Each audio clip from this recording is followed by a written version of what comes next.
As we say, last but not least is Professor Frank Salter, a visiting scholar from the University of Sydney in Australia. First of all, I want to thank the organisers for inviting me. It came as an absolute surprise. I assumed it was spam, was about to delete, but it turned out to be true. Also, I want to thank Azerbaijan and the Russian Federation for fantastic hospitality.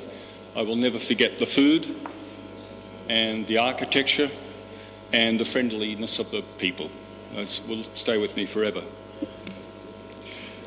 Now, my perspective, I'm a political scientist, but I take an anthropological and an evolutionary perspective of humans, which means that I see them as basically the same. Wherever you go, you find a human being, you find the same instincts, characterised by the same universals of human nature, but also interests. And that's a word I haven't heard used yet in this meeting.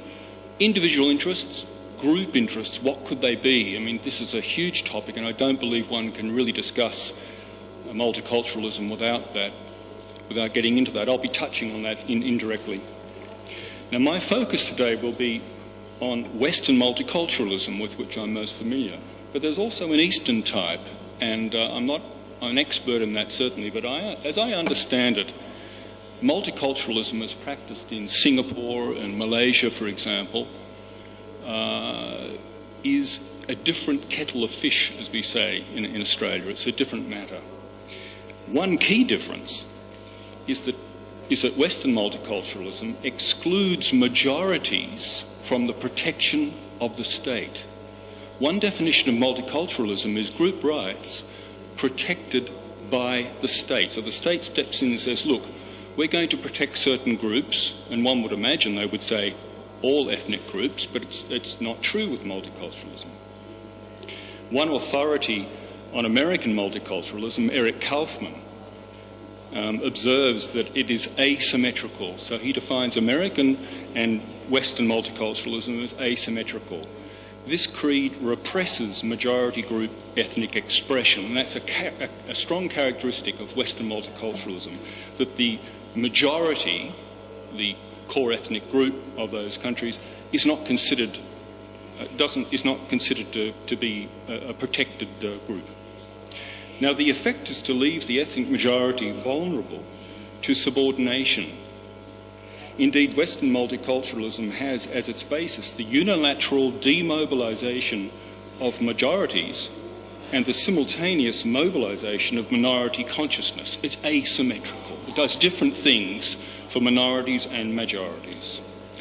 Now, evidence for this is the undemocratic nature of Western multiculturalism. I know that's a strong word, but I mean it precisely. Undemocratic nature of Western multicultural practice. In my own country, Australia, for example, multiculturalism was introduced by political elites without ever asking the people's permission in elections or a referendum. It was brought in as an administrative series of acts. There was a conscious strategy to circumvent democratic choice, and this is quite common throughout the Western world. Now, this undemocratic character is understandable, actually, because Western multiculturalism facilitates mass immigration that is displacing many Western populations. It's happening very rapidly. The wholesale displacement of Western populations from majority to minority status. Now, as I understand it, that is not a weakness of Eastern multiculturalism, so we have a clear difference there. There are also multiple humanitarian costs, and that will be the core of my paper today. Multiple humanitarian costs of Western multiculturalism due to its effect of perpetuating and increasing diversity. And that's a key step in my argument. We've heard a lot about the joys of diversity, and I'll be giving something of a cautionary note to balance that. One of the characteristics of multiculturalism is that it perpetuates diversity, that's its raison d'etre, and if possible, it increases diversity. And so multiculturalism owns diversity.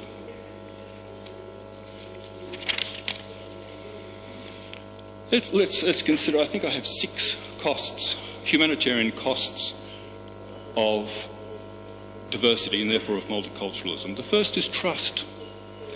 Ethnic diversity systematically decreases solidarity and trust. The best known study of this is by Harvard professor Robert D. Putnam. His study of 30,000, this is a massive study, less than 10 years ago, of 30,000 Americans from 40 different communities and social settings, found that rising diversity lowers general social trust, not only of other ethnic groups, but of one's own. For example, of political leaders and the local shopkeeper. Putnam found that as diversity increases, for example, due to immigration, altruism and community cooperation decline. Research in Australia has confirmed this. The second humanitarian cost is welfare rights.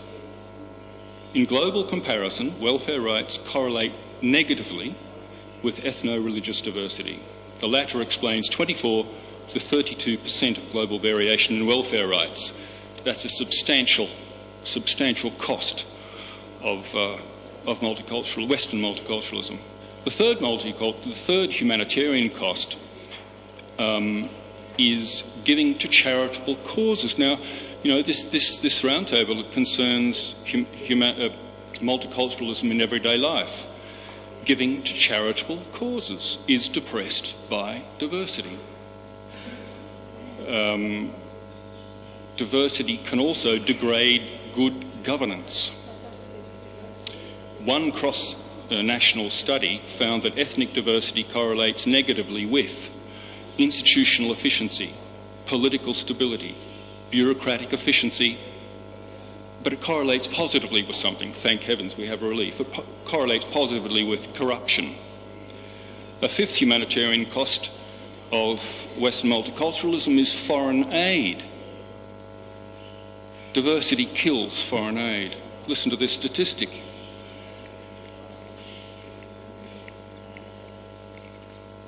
One measure of ethnic diversity accounts for 80% of the variation in foreign aid giving. 80%. In other words, there's an 80% correlation, negative correlation between diversity and foreign aid. Civil conflict. This is the most important of all that I'm coming to now. This is the most important humanitarian cost. There are multiple studies of this, by the way. Nothing I've stated is based on one study. Multiple studies, all triangulating into the same similar results. A recent study of 176 contemporary societies finds that 66% of global variation in ethnic conflict is explained by heterogeneity. Diverse societies are vulnerable to external shocks such as war, recession, and they're prone to spiral into civil conflict. That's based on studies that go back from the post-World War II era to today. So it's a longitudinal studies, multiple studies with the similar results. So my conclusion is that Western multiculturalism is a high-risk policy with numerous humanitarian costs. Let me just end on a positive note of solutions. What could be done? And my approach is what can be done that will preserve the benefits of multiculturalism, because I haven't had time to discuss that. Of course there are benefits. They should be preserved if possible. And the approach I want to recommend is to emulate Eastern multiculturalism by affording all ethnic majorities, all ethnic groups, equal protection from the state. This would fit the Western tradition of extending the franchise, in this case ethnic group rights. It would be a form of democratisation. The principle should be that all ethnic groups, or none, should be protected against ethnic defamation. All should benefit from government-subsidised ethnic councils and other benefits. Government should no longer ally itself against the majority as a common enemy of other ethnic groups. That's the trend in the West. Ethnic swamping of majorities would probably slow or cease if the majority were given a voice. Thanks very much for your attention. Thank you, Mr. Salter. Mr. Chairman, that concludes the work of our workshop. We respectfully submit our testimony and submissions. We thank you and the organizers of this forum.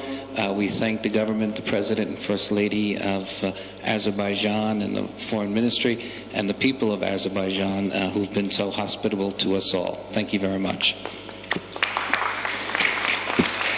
Teşekkür ederim. İcazenizle bir iki dakika vaktinizi almak isterdim.